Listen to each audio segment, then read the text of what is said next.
Well, hello there. I'm Mama Jane's husband, and we're going to be doing a video about 8 things that surprised us about being on Celebrity Infinity. So if that interests you, watch on. Hi there. I'm Mama Jane's husband, and this is Mama Jane. And what we've been up to then, Mama Jane? Because we haven't done a video for a while, have we? Forever. We've been up to all sorts. We've been all over the world. Well, not all over the world, but we've been all over. We've been to Antarctica. Yeah. On Celebrity Infinity. Yeah. And we found 8 things that were really, really surprising. And we had a great cruise, didn't we? Oh, marvelous. And it was no hassle cruise. It was fabulous. Yeah. We had a really, really good time. Yeah. And the first thing that surprised us was the quality of food, wasn't it? It was, yeah. The food was, in all the, well, we didn't use the speciality dining areas. We just went in the main dining rooms and the buffet and the pool cafe thingy. And they were all lovely, just lovely. There were some problems with things being a bit cool. Yes.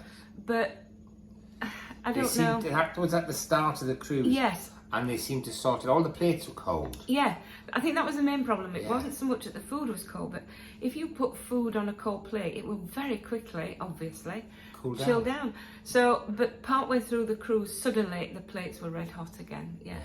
And that was the only real gripe we got about the food. Yeah. And the buffet was just beautifully set up. Beautiful. So much choice, wasn't there? And all the areas were well labelled, captain special, chef specials or whatever, and Italian or Asian specialities. Whatever it was, the speciality of that day, it was well signed. Yeah, it was great. It was lovely. And what impressed me is the omelette station. Oh. Now, did Celebrity have an omelette station, or did they have an omelette station? And Blake was in charge of the omelette station, and he ran it superbly. And I would say it's the best omelette station at sea. No hassle me having an omelette. Many people having an omelette. All sorts of ingredients, all ready to be mixed. It was just fan-dabby-dibby-dobber. So top marks for Celebrity in their omelettes. Yeah. And in the main dining room, we didn't really have a bad meal, did we? No, they were all good meals. They were all good meals. Yeah, plenty of choice. Yeah. Fish, meat, vegetarian. Well, I don't know if you're vegan. I didn't take note so much about vegan.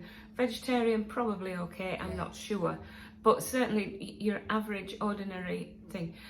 Special diets, I'm sure well catered for, because I could see people being shown the menus and things, which is how they normally do it for the following day. But we all had our favourites, didn't we? You enjoyed the cheesecake. Oh, the cheesecake was really lovely. Yeah, that was very nice. And the French onion soup. Oh, the French onion soup. Yeah. That was fantastic, wasn't it? Yeah, that was lovely. And I had some. I had a memorable risotto, which I thought was pretty good. Always like to have a risotto because it's a good test whether you can do a risotto. So the main dining room and the buffet and the poolside were all very good. Yeah. And the other thing about the food is that there's a nice coffee shop on a level 5. Yeah. And if you are on even just the basic package, the classic package, all the coffee is included. And they also have puddings that you can have, for cake and cookies that is the same as available in the main dining room there. Yeah, but that's all included if you've got the classic package. So we thought that was very good. In the main, pretty good as well. So all in all, difficult to find fault with the food on Celebrity. So well done. So that's the first thing that surprised us. Now, the second thing that surprised us was the service level, whether it was in one of the bars, whether it was in the coffee shop, whether it was in wherever we ate. Yeah. The staff were just so lovely, weren't they? Cabin staff, They were just all lovely. Now, I'm sure there were one or two. If you were unfortunate enough to get some cabin crew that were not so good, I don't know, but I never saw or heard any complaints about them. They were above and beyond. Universal high standard, I would say. Yes. So that was the second thing that surprised us about Celebrity. Now, the third thing that surprised us about Celebrity was, wow, what did you make of this, Mama Jane? What did you make of this couple? The captain and the cruise director. Well, they were an odd couple, weren't they? They were fabulous. They should have had their own television programme because they were just so... Alejandro and the captain. You could call it that, couldn't you? Alejandro and the captain. They were just so funny, so informative, so everything. They were just amazing. So to get both... Most captains are pleasant. I've never had an unpleasant captain, but I've never had one that is so in your face. So in everything, he went out of his way. He did. Now I know one of the be with us. Yeah, I know one of the problems is that since the COVID situation, excuse me, the captains have wanted to keep out of the way because obviously they do not want to get COVID. So I do know that's why some of them have kept, out of the general. What do I mean? Mix. But this one, he was in everything. So the cruise director, Alejandro, I think is the best cruise director we've come across. The best. And we've had some good ones. Yeah. But he was fabulous. He was so engaging. He was multilingual. He did the cruise in Spanish and in English. And he's from Argentina. That's the only downside, really. And he took great pride in telling us that they were the best at everything. Actually, everything in the world, weren't they, the Argentinians? And not good at currency, are they? But there you are. That's another video. That's another video coming up.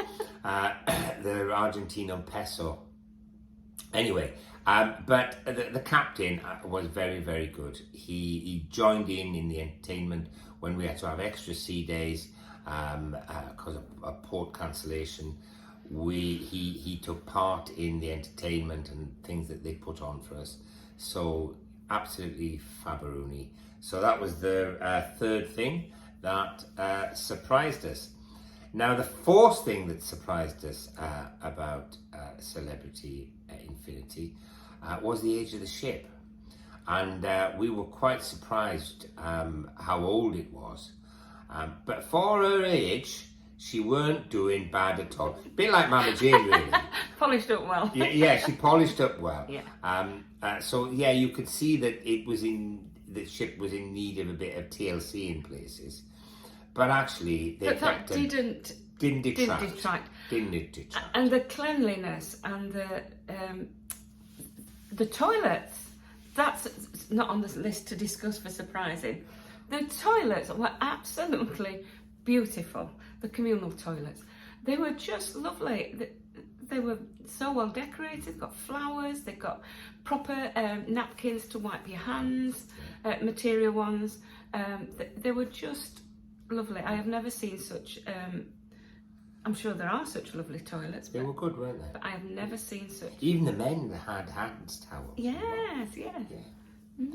So that was really good, and then the thing that all been good, positive ones so far. One of the things that surprised us that wasn't so good was the standard of waitering. Now, in the UK, even in pubs, we have you expect a certain standard of waitering, and I have to say this was disappointing on Celebrity. There was such a lack of grace, and because people didn't waiter properly, as far as English are concerned, there was a lack of grace in how we were being served. So the things that they did would, you'd come in from the left or the right, they'd hand things across the table to you, You didn't quite know which shoulder they were going to peer at to put the sauce on, or the parmesan.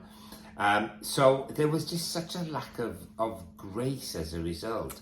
And I think that is something that could be so easily fixed, that would just bring such a grace and presence to how they waited.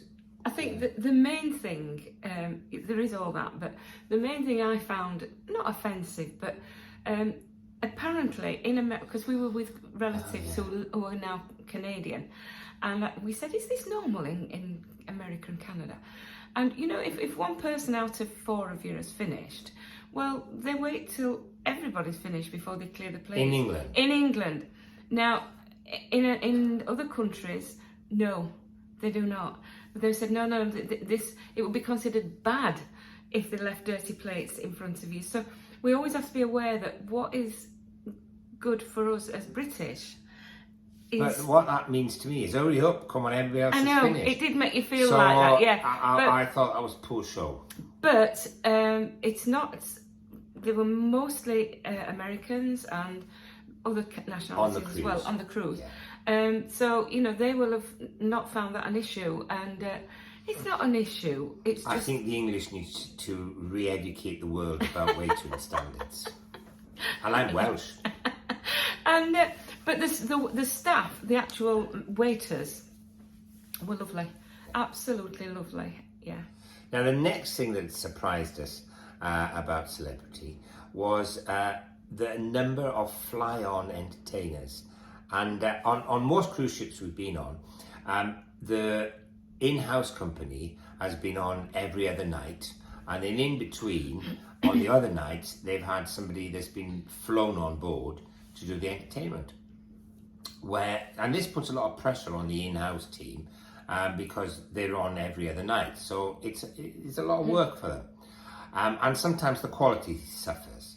Now with Celebrity, we only saw the in-house team 3 times, I think.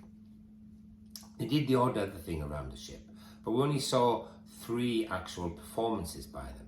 And the rest was all done by people that were brought onto the ship. And it was a huge variety of stuff, from a magician, quite good actually, weren't he? To a celloist. Cellist, is it? Not celloist. That's because I'm Welsh, you see. So that was, they were all good, weren't they? They were all good. And the standard of entertainment was therefore different kinds of pretty singers. high. Yeah, different kinds of singers. Pretty high. And it raised the quality of the in-house as well, because they weren't having to do it every other night. Yeah. So we liked the entertainment, didn't we? So the entertainment was of a high standard. So that was pretty good as well. A number of fly-ons we had. And then we've not had much fun with apps on cruises. They've not worked very well, have we? So we were surprised that, again, Celebrity's app worked pretty well. Even the internet, the package we were on, we got basic Wi-Fi, and it worked pretty well, didn't it? Really. So the app was functional. It did what it said it did on the tin. We could use it. We found it useful. So again, another surprise really from Celebrity. Yes. So as you can see, things were racking up. We were impressed. And then the last thing on the list, what was that, Mama Jane? Can you remember what the last thing on the list was? That was the aft. Setup. Now the aft of the ship is the aft of the ship, whatever ship you're on. Yeah. But what they do with it can vary. Now it weren't well designed. I thought the aft of the ship was not well designed. They got too many cabins there. So for sailways, and I love being at the aft of the ship for sailway, it weren't a great place. There was no bar, and there was one bar on the aft, and it was high up, and there weren't much space outside it. It just was not conducive to that. And so yeah, I think there was the ship could have been better designed for sailways, and for generally being outside and having a good time. And I'm sure that in future designs of Celebrity, they've addressed that. So we had a right good time, didn't we? It was really good. And the fact it was to Antarctica was mega. Yeah. Now, if you want to know how we got on get into Antarctica and what sort of place it is and whether we'd recommend you cruise by, we're about to do a video about that. So look out for the video telling you about our adventures in Antarctica. But for the moment, it's a goodbye from me and it's a goodbye from Me. Goodbye.